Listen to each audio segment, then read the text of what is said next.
Nigan, let's start with you. Why do you think so many Indigenous people share solidarity with the Palestinian people? It's a very complicated situation. It's something that is ultimately a battle about indigeneity.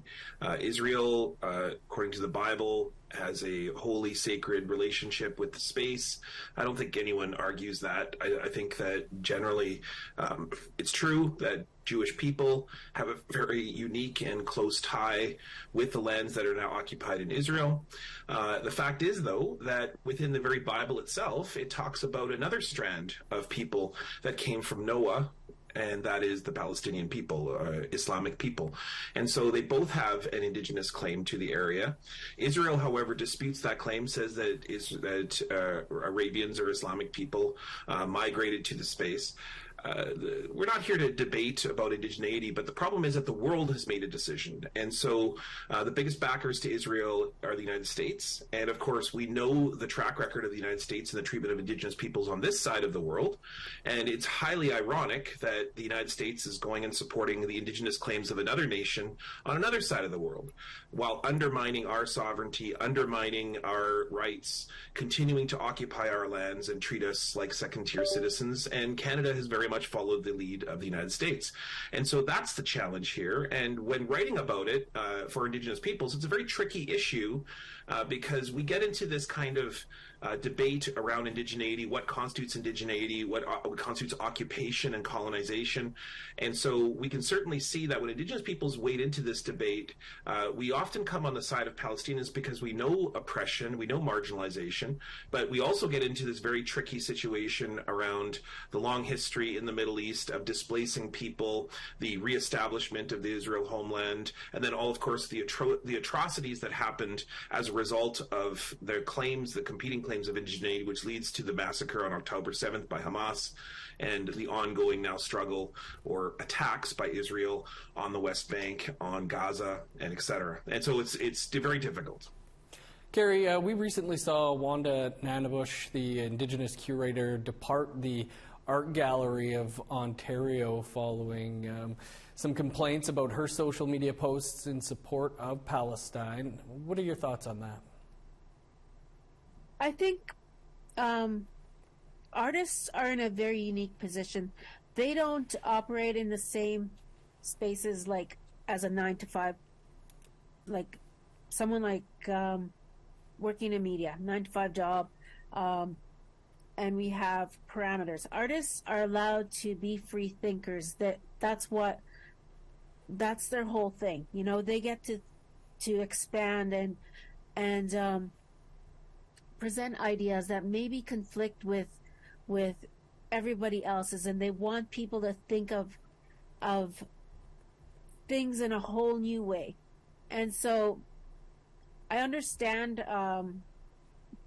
where she's coming from and whatever, and that's just the thing with artists. They operate in a very different place than us, but when they're in a gallery and stuff like that, there are rules and regulations that they have to follow.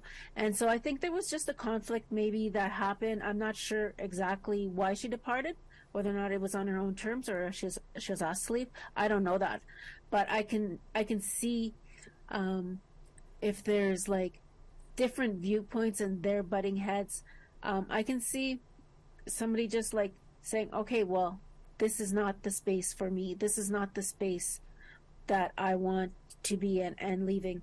Or, you know, it could be the other way around. So I really don't know what happened there, but artists in general, they're the thinkers. They're the ones that get to present these really broad ideas that maybe we just kind of think about, but they express it in such a way that make us start to question, start to think. And I think she is just doing what she does. She's being an artist. She's being a free thinker, and that's what artists do.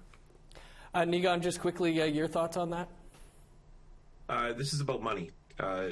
Carrie's right. It absolutely would be an untenable situation from Wanda's comments. I know Wanda well. I have deep respect, and there's nobody that thinks more deeply about what they say, both professionally in spaces, also on social media. So Wanda's positions on Palestine are very sound. I mean, look to see what she had said, but they certainly disrupted relationships with the AGO, with the Art Gallery of Ontario.